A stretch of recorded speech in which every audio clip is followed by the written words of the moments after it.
Okay friends, तो आज का जो हमारा टॉपिक है वो है अस्थमा। तो अस्थमा क्या है? एक रेस्पिरेटरी डिजीज़ है। इसमें क्या होता है, जो एयरवेज होते हैं हमारे, उसमें हाइपर रेस्पॉन्सिवनेस हो जाती है। ठीक है, ये एक तरह का ऑब्स्ट्रक्टिव डिसऑर्डर है रेस्पिरेटरी ट्रैक का।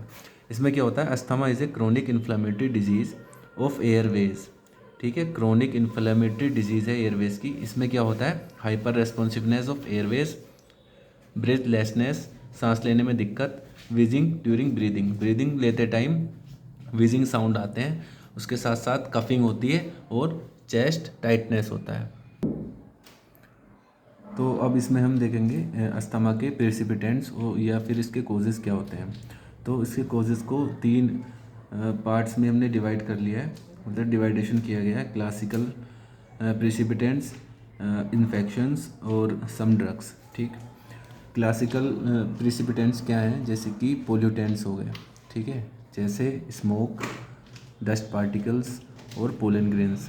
ये भी जब एयरवेज में जाते हैं हमारे सांस के थ्रू, तो वहाँ पर हाइपर रेस्पॉन्सिवनेस करते हैं, तो इसकी वजह से भी अस्थमा हो जाता है।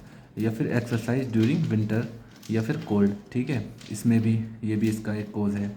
इन्फेक्शंस, जैसे कि अपर रेस्पिरेटरी ट्रैक इन्फेक्शन, जिसमें कि कॉमन कोल्ड वगैरह जो अपर रेस्पिरेटरी ट्रैक इन्फेक्शंस हैं, जैसे खांसी है या कॉमन कोल्ड है, तो ये भी इसका एक कोज है। कुछ ड्रग्स होते हैं जैसे कि एस्पिरिन।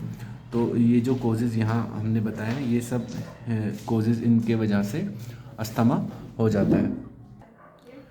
यहाँ पर अब हम देखेंगे क्लिनिकल फीचर्स। तो अस्थमा के जो क्लिनिकल फीचर्स हैं उनको दो पार्ट में डिवाइड कर दिया गया है। यहाँ पर माइल्ड अटैक और सीवियर अटैक। ठीक है, तो माइल्ड अटैक जब होगा जब उनके पेशेंट को ज़्यादा परेशानी नहीं होगी। ठीक है, तो माइल्ड अटैक में इसके क्लिनिकल फीचर्स होंगे, वो ये होंगे कि पेशेंट जो है कैन स्पीक सेंटेंस, मतलब पेशेंट अपनी कंडीशन खुद बता सकता है कि उसको ये परेशानी है, ये ऐसे ऐसे दिक्कत हो रही है। ठीक है, और वो खुद चल कर आएगा आपके पास, चल सकता है। मतलब टैकीकार्डिया होगा, मतलब हार्ट रेट जो है उसका 100 से ज़्यादा होगा। रेस्पिरेटरी रेट भी उसका इंक्रीज होगा और वीजिस साउंड होंगे। ठीक है, और जो सीवियर अटैक होगा उसमें पेशेंट क्या होगा, उसमें एक पेशेंट की कंडीशन बहुत ज़्यादा सीवियर होगी। उसमें पेशेंट जो है बोल नहीं पाएगा, अपनी कंडीशन खुद नहीं बता पाएगा। ठीक है, और खुद से पेशेंट आसानी से वो चल भी नहीं पाएगा। ठीक है, कभी कभी ऐसा होता है कि पेशेंट बिल्कुल खड़ा नहीं हो सकता, इतनी सीवियर कंडीशन हो सकती है उसकी। ठीक है, तो और उसके साथ साथ टैकीकार्डिया भी होगा। यहाँ पर जो टैकीकार्डिया होगा वो और ज़्यादा सीवियर होगा, जो उसका हार्ट रेट होगा 110 से भी ज़्यादा होगा। सॉरी, जो उसका पल्स रेट होगा वो 110 से ज़्यादा होगा। ठीक है, जो हार्ट रेट होगा वो भी उसका इंक्रीज होगा, और उसके साथ साथ वीजेस प्रेजेंट होंगे, सीवियर वीज होंगे। उसके साथ साथ जो एक्स्ट्रा फीचर्स उसके अंदर मिलेंगे वो साइनोसिस। ठीक है, साइनोसिस पता ही है आपको, साइनोसिस क्या होगा। साइनोसिस जो है ब्लूइश अपीयरेंस होता है। ठीक है, तो साइनोस प्रेजेंट होगा, साइनोसिस। और उसके साथ साथ क्या होगा, जो एसेसरी मसल्स होती हैं रेस्पिरेशन की, वो भी एक्टिवेट हो जाएंगी। तो ये सारे क्लिनिकल फीचर्स हमें अस्थमा के पेशेंट में देखने को मिलेंगे। अब हम अस्थमा की डायग्नोसिस पे जाएंगे कि डायग्नोसिस कैसे करना है अस्थमा के पेशेंट को।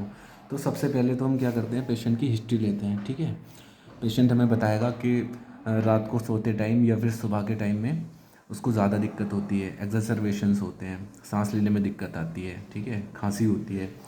तो ये पेशेंट की हिस्ट्री होगी। ठीक है, उसके साथ साथ हम पल्मोनरी फंक्शन टेस्ट कराते हैं। पल्मोनरी फंक्शन टेस्ट, इसमें हम क्या देखते हैं, एक होता है FEV1, इसको बोलते हैं फोर्स्ड एक्सपिरेटरी वॉल्यूम। ठीक है, इन फर्स्ट सेकेंड, तो FEV1 फर्स्ट, इसको हम टेस्ट करते हैं। तो अस्थमा के पेशेंट में क्या होता है कि ये एक तरह की ऑब्स्ट्रक्टिव डिजीज़ है, तो forced expiratory volume first second में क्या होगा, डिक्रीज होगा। ठीक है, ये।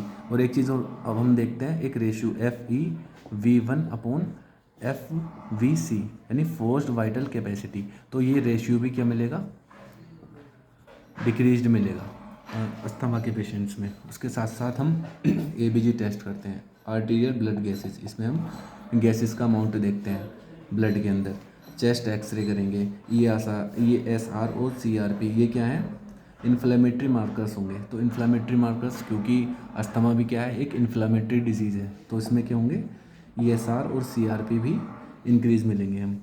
फिर एक होता है चैलेंज टेस्ट, मैथाकोलिन चेंज। तो मैथाकोलिन क्या है? मैथाकोलिन एक तरह का ब्रोंको कॉन्स्ट्रिक्टर है, ठीक है। तो कम अमाउंट में हम क्या कहेंगे, पेशेंट को इसको इनहेल करवाते हैं मैथाकोलिन को। उसको इनहेल करवाएंगे तो उसमें ब्रोंको कॉन्स्ट्रिक्शन होगा। तो जो अस्थमा के पेशेंट होंगे ना, तो उसमें ज़्यादा ब्रोंको कॉन्स्ट्रिक्शन देखने को मिलेगा। तो वहाँ पर FEV1 जो है अगर 20% से ज़्यादा है तो पेशेंट क्या है, अस्थमा का पेशेंट है फिर, ठीक है। और FEV1 अगर 20% से कम है तो उसमें क्या होगा कि वो पेशेंट जो है अस्थमा का पेशेंट नहीं है, ठीक है। तो इस तरह से हम डायग्नोसिस बनाएंगे अस्थमा की। अब इसके बाद हम देखेंगे मैनेजमेंट। तो मैनेजमेंट क्या होगा अस्थमा के पेशेंट्स में, ठीक है। तो मैनेजमेंट सबसे पहले तो वाइटल्स को मॉनिटर करेंगे, पेशेंट का हम ऑक्सीजन सैचुरेशन देखेंगे, ठीक है। और सारे वाइटल्स उसके चेक करेंगे, ब्लड प्रेशर वगैरह। तो वाइटल मॉनिटरिंग सबसे पहले। उसके बाद फिर अगर पेशेंट को ऑक्सीजन की ज़रूरत है, अगर नीड है तो O2 थेरेपी देंगे इसमें हम 92% सैचुरेशन तक, ठीक है। उसके बाद हम इनहेल्ड ब्रोंकोडाइलेटर्स देंगे पेशेंट को, जैसे कि साल्बुटामोल हो गया, आइप्राट्रोपियम ब्रोमाइड, ये नेबुलाइज़र के थ्रू दिए जाते हैं। उसके साथ साथ हम इसके कॉम्बिनेशन में यहाँ पर ग्लूकोकॉर्टिकोइड्स यानी कि स्टेरॉइड्स हम ऐड कर सकते हैं इसमें, बेक्लामेथोसोन या फिर बुडिसोनाइड, ठीक है। ये भी इसके साथ ऐड करके नेबुलाइज़र के थ्रू हम चलाते हैं, ठीक है।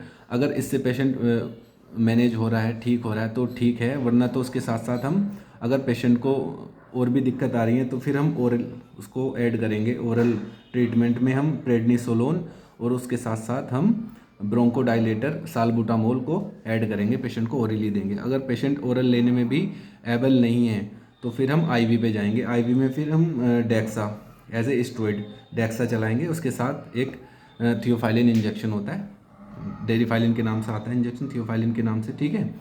तो ये इसका IV ट्रीटमेंट है। तो ये टोटल मैनेजमेंट अस्थमा के पेशेंट को दिया जाता है, ठीक है। तो इस तरह की हम और भी वीडियोस मेडिसिन की और वीडियोस हम अपने चैनल पे अपलोड करेंगे। तो इस तरह की और वीडियोस देखने के लिए हमारे चैनल को लाइक सब्सक्राइब कीजिए और वीडियो को शेयर कीजिए। Thank you.